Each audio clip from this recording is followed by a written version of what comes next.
oli ku BBS Terefayina ya Bwakabaka bwa Buganda. Munnakalungu musajja wa Kabaka abirimu y'ematovu. Nze nzuuno okwongera okuweereza. Obweyamu bwaffe nga BBS Terefayina kuweereza mu buyiiya, mu bukugu ate obuteebalira. Osibye otya ssebo n'ennyabo. Essaawa ziri 6 wano Emmengo ku mbuga y'Obwakabaka bwa Buganda. Enkuba etonnye ate nga nzikakkamu era obudde bukkakkamu ddala. Ensonga ezindeeta ku ssaawa 6 mu nnaku ezimu nga zino ziba za byabulamu ne bannaffe aba Kituzi Drink. Aba Kituzi Farm Company bampeereza omusawo wano Victorious Nalukwago n'abaako byatusomesa. Weewaawo tulina okunywa kituzi kubanga nakyo kyongera ku bulamu bwaffe mu ngeri ezimu,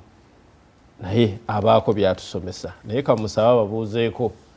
tulabe ate leero atuleetedde ki okwongera ku bulamu bwaffe. Oli ku Terefayina musawo? Wanje sebo. Buuza kuba tulaba n'abatuulira. Tulaba ku BBS Terefayina mwasuze mutya? Kansuye nti weekend yadde nnungi, yadde mpanvu nno. Weekend wawe bama wawe bampanvu sina kitegeeza. Ndowooza bampanvu n'ekisinziira by'okola. Olaba obudde tibukumala. Nayo kisoboka. Yakuwanvuyidde? Yadde mpanvu. Era nadde nebuuza bannange. Yo Monday yakubiri, Sunday ndala nga sina kitegeera. Naye kansuye nti muli bulungi, nti mukedde muyina amaanyi. Akakuba kamutekakuteka kubuuza bula n'ogamba kanjira nkyaliko mu buliri nga nkola ki? Kubanga omuzungu agamba the warmer the blanket, the colder the future. Blanketi buli weebugumirira newomereza, future ng'efuuka etya? Yampewo. Kakati mwana wattu mu mpewo eno funa kikabuuti era kabuuti ndowooza funa kikabuuti ogende ebbugumu oliwulirire ku mulimu toliwulirira mu buliri. Yes. Oli otya agafa mu kituzi? Abafa mu kituzi malungi. Kituzi tubasindikira obwagazi bwaffe nga tubaagaliza omwaka omupya kubanga omwaka tugenda tukumaliriza kati. Ya tugenda tusiibula. Kozikira ayimba yatandise okuyimba. Nagenda mu kifuubo luli. Nengamba kyaka Christmas yancha. Nga Christmas tuli nyingi. Emyansa bijuwe. Nemanyira ddala nti bannange. Okulya kutandikiridde. Singa atandika okunywa kituzi kati. Buli lunaku nga nnywa 2-3. Amazaalibwa gatuukira abantu nulandi. Ekisookera ddala ogenda kubanga oli mulamu kubanga Christmas asinga bagikola ki? Bagirira ku bitanda. Kati gwe okimanya nti okulwalwala mu Christmas tekuliyo. Kubanga nzijukira najjala ne mbagamba nti omubiri gwo gulinga ggwanga nti oyina amagye g'olina okuba nti okola ki? Okozesa exercise. Blood cells zikulwanirira olina okuba nga ozikozesa exercise. Akituzi ye galinga exercise zo. Nti woba onywedde ekituzi ogenda kuba n'obulamu obulungi. Wonatuukira mu Christmas ng'olabikana bulungi. Sino yagenda mu kyalo n'agamba bannange yagenda e Kampala ng'afaanana nga bw'ayagadde. Omanyi abantu bekyalo munnange boogera. So n'olwekyo kali kaka kituzi. Ng'obafaanana ggwa. Nga waleka mu kyalo beebuuza lwaki wagenda. Kati olina okugenda nga naawe olinawo enjawulo. So tandika kituzi kati ogende mu kyalo nga banaye bagamba ow'e Kampala alabika. Kituzi tumusangawo? Kituzi tumusanga mu maduuka gonna agali mu ggwanga. Ekisookera ddala mu Kampala tulina stores zaffe ennankulabye. Olabawo ku roundabout ennankulabye ku kizimba waliwo ekizimba ekiyitibwa Prime Tower naasinga kyamanyi na linnya lyakyo simanyi lwaki. Naye awo ennyonyi waliwo Chicken Tonight. Level 3 D10 tulinako offices zaffe. Gwayagala okwebuuza kituzi ntandika ntya okusuubula nkola ntya weebityo ojjawo ku D10 noba nga weebuuzako jasangawo office attendant agenda okuyambako. Then ku luguudo lwennyini olwali oluguudo badde bakola Hoima Road badde balukola bukozi. Kati waggulu awo tulinawo stores zaffe ez'e Kampala. Gwagamba nti noonyeza kituzi wana naye sifuna mu bungi nga bwe nandyagadde. Jangu awo ekintu ekyo kiri nti tetugenda kukugamba nti jangu ne tractor yo oba ne fuso yo nti otwale ki? Otwale kituzi. Tugenda kukolera free delivery mpaka wooli. Muno mu Kampala mu Kikubo kubanga Kikubo ye business center yaffe. Tulina Mutina Enterprises atunda kituzi mu bungi bwonna bw'oyagala. Tulina Murangi Enterprises agenda kuwa kituzi wonna w'oyagala. Waliwo omusajja bamuyita Byron yefuga Kampala buli wogenda osanga ku kafumbe mu Kasajjali Entebbe gyali wona waali. So wotuuke wa Byron wala edduuka eriko Byron kyama w'omugambe mwami Byron njagala kituzi mu bungi bwe buti agenda kubanga amukuwa abula emukono tulinayo omukazi gwa mita Irene Enterprises wotuuka emukono asobola okuwa kituzi yenna gw'oyagala ab'Emityana tulina Ssaalongo gano manya manene nnyo tusobola kuba misinga ab'Embaala tulina Mobius osobola okuba ng'omufuna Masaka bannaffe tulina musajja bamuyita muvuga gaali osobola okuba ng'okola ki ng'omufuna then gwagamba nze naye musawo nkubuulire sijja kulimba kituzi mwagala naye omata munetedde wano eno sina agenda kukola ki kutatagana kuva wange okuba bukubi namba za simu zino eno tulina namba yaffe esooka eri 0787 3 45 31 ewo osanga ng'eri bize banange mukuba tubeeyandiza ddala temujjangu okukuba ku nnamba eno endala 0787 3 5 09 ojja kuba ng'otuukira ddala kuba kituzi bakutuusewo kituzi awo woli wennyini weewaawo musawo abaami gwe mutwe gw'amaka yes oba neewuwo yesebo fenna anti mumanyi oluusi okusajja laata okukazi watta simanyi balina gyekiri ekyo ne mututuulako naye omwami gwe mutwe gw'amaka omwami nga head of the family yandikoze atya okwongera okuba omulamu naddala omwaka nguggwako guno mwezi gwa November gumwaka guggwako baguwaayo netuguyita mu November tindako mufo kya N oyogera lulimi ki tuteekawo M luzungu oba mu November ali mu luzungu naye simanyi naye ali mu November mufo kya N tuteekawo M baani abaguwaayo guyita mu November aba WHO n'abalala tusingako kumanya amakulu mu kigambo amakulu mu kyo nti omwezi gw'abasajja male November nti twaguwaayo kuba nti tukubiriza abasajja okuba nti muli balamu ogenda kwebuuza health kugita men's health month November naye main ki musomesa eyo health oba obulamu abantu abasinga mu kitu bagamba nti mubeere balamu neweebuuza obulamu kyeki oba health kyeki WHO defining health ngina kyogera muzungu simanyi watu nakivuunula mpola naye nga defining health as the complete well-being of your physical bwenga bwolabika olabye omuntu n'ogamba nti alabika bulungi alabika ali bulungi then yogera ku mental olowooza otya osanga omusajja omu nga ebintu byalowooza ogamba tolina kyozimba tozimba amaka tozimba ggwanga so mental well-being then ekyokusatu social emikwano gy'olina osobola ogikuuma obiratinga otya n'abantu bebeera nabo mukyalawo obiratinga otya naye ne bagamba not necessarily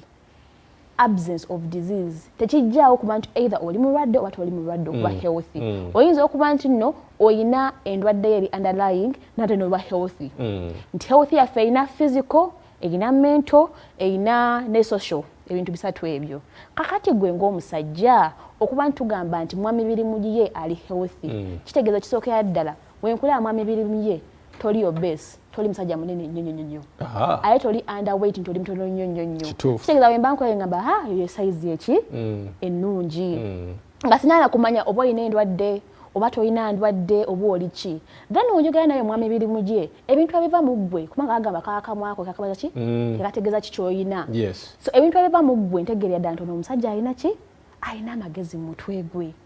waliwo ebintu ebitwala decision nekugamba nti kati tukole kino oba kino eno osanga omusajja ng'abeerawo kansooke embuze ku maama wange kansooke toyina nsalawo kitegeeza gwe mentally you're not okay, you're not healthy mentally n'oba n'omwami waka buli kyomugamba ng'omukyala kansooke embuze ku nasooka akubira maama ekaliisizo kitegeera lwaki tosalawo kati kitegeeza gwe health yo eri compromising some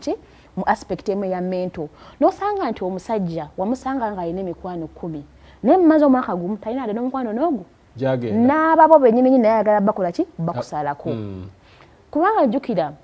omuntu talina kubeera yekka twetaaga emikwano twetaaga abakyaki twetaaga ab'okumulimu twetaaga ebintu bingi nnyo ebigenda okukola ki okukuumakuuma onaaba otya mentally stable nga tolina mikwano gigenda kuyamba n'ogamba munnange omanyi munnange ssebo egondo nasuza enjala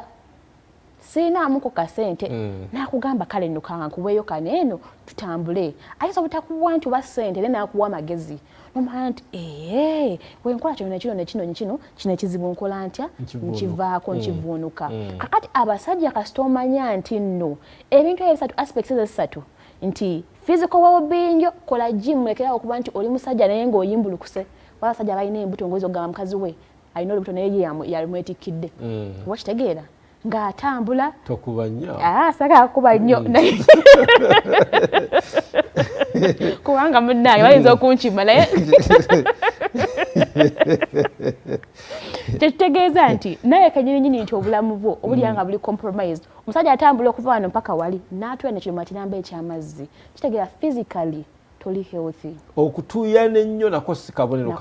kalungi kubanga lwaki otuuyanira nnyo mu mpewo mu nkuba mu ki gw'otuuyanirira buli ssaawa ate n'obutatuuyana nabo nayo ndwadde yes olina okuba nga otuuyanako waakiri yes so olosanga omuntu nga n'okutambula kwennyini ebitasatu wali eri aweekeera n'ogamba omuntu awe agenda kuzirika okuweekyera n'aweekyera nosanga omuntu nga alinga ayagala okukola ki okuzirika so making sure nti ngwe ng'omusajja mu schedule yo eri tight nti okoze olunaku lulamba making sure nti ofunamu obudde bwa gym obw'okutambulamu nti physically olina okipinga nga oli okay n'olinya amadala okukola mu studio yes budde buweddeyo nze nali ngamba abantu basooke bampe eddakiika 3 sho netandika leeti naye ng'obudaalo obwo bwokabokabokowulira ofudde kitegeeza physically toli okay then mentally funa saako zasajja nze omusajja ayagala omupiira ng'alina banne simulinaako buzibu kubanga wogenda okolaba omupiira obanga obadde ofunye olunaku olubi ogenda genda oseke onywemuko olyeko kanyamako okomeyo waka ng'ebizibu byeseewa mu mupiira so n'olwekyo funa social group yo obedde nga obwongo bwo busobola okuba nga bukola ki nga buli okay ekitegeeza abasajja okubeera nammwe oluusi bibasanyusa nnyo ni waliwo gye nejja essaawa 8 mmeka kumpi kusulayo tolina kisusa ate tolina kisusa ate tuba tugambye nti kola tolina kisusa nnyo ate naye nga omusajja womukkiriza okuba nti alina emikwano social nti obulatingotana naye abantu ku mulimu waliwo omuntu gw'osanga ku mulimu nti ayingidde buli omu n'adduka nagamba wuyaze wuyaze tosobola kurelatinga n'abantu ani ali awo ajja mpereza ani ali awo abaana ewaka bawo akayingira buli omu n'agenda mu kitanda badde bakyala babambi kazannyo ka BBS naye kasita oyingidde bwoti buli omu n'aweta n'agenda kitegeeza toli healthy n'osigalawo ne mami yes naye asigala lwa n'akola ntya ye ku simu asobola osigalako abayaga agenda naye kwebaka ogambe nti bannange yeebase so n'olwekyo fashituzi tugambye nti guno omwezi twagala tucreating awareness nga gwe nti n'emmere gy'olya yennyini econtributinga kinene ku health yo first of all wonalya junk omuzungu agamba garbage in garbage out nti w'olya wakasasiro okuba nti twagala kumuyita kasasiro w'olya emmere enkolerere ennyo ky'ogenda okuvaamu bw'olya emmere ennungi ky'olya ky'oba nti wona asanga nti nno olyanga bwe asajja alina omuze gw'okuba nti alya just kukusa ki mubiri gwe talya kuba nti nno ndya mugaso naye magamba bwe lunaku nti weebuuza bwemba ndidde katunkuma nzigyamu ki bwemba ndidde ebisiikirire ennyo nzigyamu ki obweyinga omanye nti ki tuba tugamba nti abakituzi beera nga gwekwata ku mmere erina emigaso emingi kituzi alina emigaso mingi alina emigaso 7 nti mwana wattu bulina kunkugamba nti kituzi alina anti-oxidizing agents ezijja obutwa mu mubiri gwo tulina obutwa bungi nnyo togenda kubeera mentally stable obanga olina mental capacity ennungi tusobola okulowooza obulungi bwebaa kubuuziza nti tugula sefuya tugula sefuya ogenda kuya maama sefuya tukyaza ti abakweri oba tuzirinde omwaka ogujja ogenda kubanga odecide kubanga sente eyo ate gana amaka gago so kituzi agenda okuyamba nti nno agenda kuyamba okurelivinga stress nva kyokunywa ebirala egenda okusuula mu mwala ogenda kunywa kituzi abeere ng'akuyamba ekisookera ddala togenda kipinga ng'oli hydrated buno obudde bwa Christmas bwona agenda ewaka togenda boggolera buli omu w'omukyalo ogenda kuba ng'ofaana bulungi kubanga egenda kuhydratinga abula egenda kuba ekuyamba n'okuyamba okubanga ekuwa akanyama bagamba balina ku proteins zikola ki zikuwa akanyama otuuke mukyalo bagambe bannange bawagundi alabika bulungi abula nange yateeba sigamba ne bannange omwana nga yetudukizaako bobu omusajja oyo kiki ayina ekintu kiki ekyo bannaye kyeyatwala kakati eno essaawa gy'olina okukola ki gy'olina okuyambirwamu mu Christmas ababbi baba bangi kituufu abagezi baba bangi nnyo tagenda kuyingirira mu nnyumba gwe omusajja gwasooka wana ekintu ekitanda nanti tolina maanyi ga Rwanda kituuzi agenda kuyamba okuba nti olina amaanyi kubanga carbohydrates zikuzimba ki zikuwa amaanyi zigenda kuwa amaanyi so omusajja ovuka musajja muki mu makaago sigwagenda osooka wansi w'ekitanda oleka abaana n'omukyala beerwanirire n'olwekyo mwana wattu ng'oliyo ng'oli musajja leero choosing okuba nti no obulamu bwo obwagala kubanga bubwo n'omukyala olina responsibility olina responsibility ki olina obuvunaanyizibwa bw'okuba nti oyamba musajjawo ogenda muyamba otya mufumbire emmere ng'okimanyi nti nno n'emmere egenda mumugatta ku bulamu bwe wabanga agambye nti nno njagala atandika gym mukubiriza omusindiki kubanga abasajja munnange bagala nnyo okusindikibwako kapuusha ako mujjukize nti mwami gundi resolution eyo omwaka yali egamba nti ogenda genda osale ku mugejjo naye nga ndaba ate ogenderera kale katugende ffembi naye wati oyagala na bwagazi naye n'ogendayo n'omuwa kapuusha ako ogenda sanga ng'akoze ki ng'akoze then abakyala ekerawo okubanga gwe bisaa gwayomba n'ofuulira amakanga ti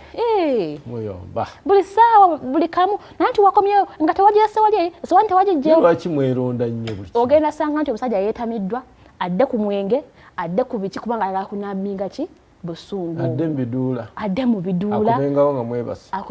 akomewo ne STDs osange nga n'obulamu bwennyininyini akola ki abcompromisinga n'ekyo obuvunaanyizibwa ng'omukyala kuba nti naawe obeera kaamu ngaye twogedde nti ku health nti mental well-being ne social naawe ekola ki kyapulayinga ku ggwe nti bannange wekkakkanya obusungu oba olina bungi nywa ku kituuzi okkakkanya ogambe nti ahanzi kakkanye kati mwana gyange namubuuza naye mwami gundi ekikopo bambi okijjangawoko omusajja agenda kiwulira bulungi okusinga lwaki watese wano ololololo si muntu ntawulira muntu mukulu asobola okuba nga awulira so mulekerawo okusindiikiriza abasajja ku kisenge naye tobwerabira okubanga omuguli akabokisi ka kituzi buli wajja ewaka asobole okuba nga asanyusa amakaago nawe kenyinyi ojja kuba nga oli musanyufu kaakati kituzi ono omuntu yali munywedde atya waliwo munnange gwe mmanyi kamuwome naye nga nti bw'akanywa kutukutu nkubejja bukamukubyamu ku myasi kituufu kisoboka kituufu nnyo kamukubyamu ku myasi bw'akanywa nga akafiiringa ate kutukutukutukutu ennywa yandibadde etya ekisooka ddala ekyebbeeyi kiba kya bbeeyi nga bw'olaba nti ogenza n'onywa olaba akawayini kalungi tibagamba nti bakanywa after ki after kulya kalina engeri gyekakuyamba mu digestion n'eccupa yaako temala tofukumula kutukutukutu kati n'ekituzi naye bw'ati ekyebbeeyi kiba kya bbeeyi nywa mpola mpola lwaki munnaakuba emyasi kubanga nkugambye nti kituzi agogoola alina antioxidizing agents abasingako ffe bagamba balina kutupira kumpi n'enguudo eziriko ki enfuufu bwe wonya kutukutukutukutu empewo eyo eba ekola ki evaamu kyova ogenda kwasimula naye wanywako okubi ogenda sanga ntakola ki tayasimula so tandika okunywa empolampola kakituzi kako tagenda kudduka nywa mpolampola twala obudde bwo kasobole okuba nga kakukolera kubanga oyanya okunywa kutukutukutukutu kagenda mu traki yate osanga ng'oyasimudde nnyo kubanga kagenze mu ki mumiro walala ate mufo kyokugenda mu lubuto kagenze walala nga kutuga so kyebbeeyi kiba kya bbeeyi kituzi wa bbeeyi mulekerawo kubanga munywa nga abadduka naye ng'agula sente siringi 10 yokka then omusuubuzi wa mitwalo 2 eyo box kuba tulina boxes 2 tulina box erimu obucupa 24 ya mitwalo 2 ntawe ekitega twakutegeddemu 10 ezo 42 then tulina box endala gye half box erina obucupa 12 ya mutwalo gumu gwokka gumu gwokka kyala twatukwekkeddemu obucupa obwo bubirize 12 naye buno obudde tuli mu feris navida nga wetwayogedde twaleeseewoko bannaffe abasuubula mu bungi twakadde tubaddizeewoko tulina discount oba ntwabasalidde ku miwendo gwasuubula okuva ku bokisi eza 5 mpaka waggulu tulinawoko we twakusaliddemuko nti gw'osuubula ku bbeeyi ya wansi ko si ku mitwalo 2 egyo gyolwogedde aye tukwongeramuko netugamba nti banaye genda ofune kiralo ofune zivuliya omwana akaki akakondo n'akateeteeyi so nolwekyo kituzi yakwagaliza naawe making sure nti nga bwe yakwagaliza toyongeza bbeeyi ya bintu bwe nyinaawe ku lw'emasako ennakanywa ku 1,200 yeewawo ekiraasi ekifo era kyali kyekyo neera kati nga wonasanga nti ogenze mu Serena n'olina agende wa mama gundi tosuubira nti emmere egenda kuba nti yeemu tegenda kuba yeemu togenda sanga nga lwenzi oli wa mutwalo eri wa 10 naye asigala lwenzi oli so wosanga owa 12 ng'ozisobola mwana wattu yewadde kirasi yewadde kirasi kubanga nawe yoyagadde kirasi nawe oyagadde kirasi kati awo naye nga ffe abakituzi tumuna siringi olu 10 lwokka. Yes. Oli ku BBS Terefayina abaami November inawo abaami yenna w'abaami abaami bawa akalowoozo tulina eddakiika 2 abaami bawa akalowoozo nga mbagamba bannange okubanga oli musanyufu naddala nga oli mufumbo kitandikira wakaawo kasita wanga amaka go masanyufu ogenda kuba nawe musanyufu, right? Kakati woba onywedde ekituzi ekisookera ddala bagamba birina ku nti kituzi bintu birungi ayina kye tuyita zinc, ekirungo kya zinc kikuyamba wabanga omwami amazzi g'ofulumya buli lunaku ag'ekisajja geeyongera togenda tandika gamba g'ofulumya buli lunaku tikagenda kuba geeyongera zinc agenda kuyamba olekerawo okubanga ogamba mwana nga afaanana nga owa neighbor. Kozi oli musawo abaana abamu tebafaanana aba neighbor kuba yes sebo naye ndi muganda wabano tontunda kozi oli musawo so ekirala kituzi agenda kuyamba okuba nti no bagamba buli lunaku nti amasavu mu mubiri gwo gagenda kubanga gakola ki gakolemesa okuba nti okola bulungi juge obutonde bw'omusajja musuwa nti emisuwa gino eno gitambuza omusaayi buli omusaayi wegwanga gutambula bulungi n'ebyo byewake ebibasanyusa ng'abantu abakulu bigenda kuba bitambula bulungi n'olwekyo kituzi alina proteins zigenda kuba nti no ziactivatinga kye tuyita lipase. Lipase ye enzyme esalasala amasavu ago galekerawo okubanga ali mu misuwa mwana atobedde ng'osakamu nga kibiriiti omukazi wabanga ali eyo mu nkiiko ze ng'ayogera nga agamba mwami gundi nno omulaba kunyirira naye weetaase mwami gundi sima mubeereyo nga mutwogera nnyo mwenkiiko siibula mu ddakiika emu mbasiibula nga mbagamba tebadde temwerabire okuba kituzi enkuba ente bajja ku kituzi mwagale ekituzi kubanga bulamu wamwe mugenda okuba nti no muzze engulu ate mujjukire nti abasajja tamubeera nga mukyawa eddwaliro sajja simanyi lwaki temwagala amalwaliro mwaba ki n'amalwaliro omugamba okujja ku check-up tayagalyako ddala check-up making sure nti ogenda mu check-up ebyokuba nti muli bize ogenda sanga nti munnange ate okulapisingiddaawo so mugende mu ddwaliro okole general check-up mumanye nti oyimiridde mu bulamu bwo then bw'omala ekyo kyusa ku ndyayo kyusa ku behavior beera ng'otambulamu olekerawo okuba nti munnange oyimbulukuse kuba tebanga bakazi banene naffe tupagala abasajja banene omunene yotakole tuzaala abaana nga ate mubeere bulungi bannange musibe bulungi mweraba ali ku BBS Terefayina Victorious Nalukwago okuva mu kituzi kamwerekereze abagambye munywe ekituzi naddala abaami kituzi ajja tuyamba katugende mu mawulire gyotobadde Terefayina ekubeererayo sajja wa Kabaka Birime Matovu munnakalungu Ssaabasajja Kabaka wangaali.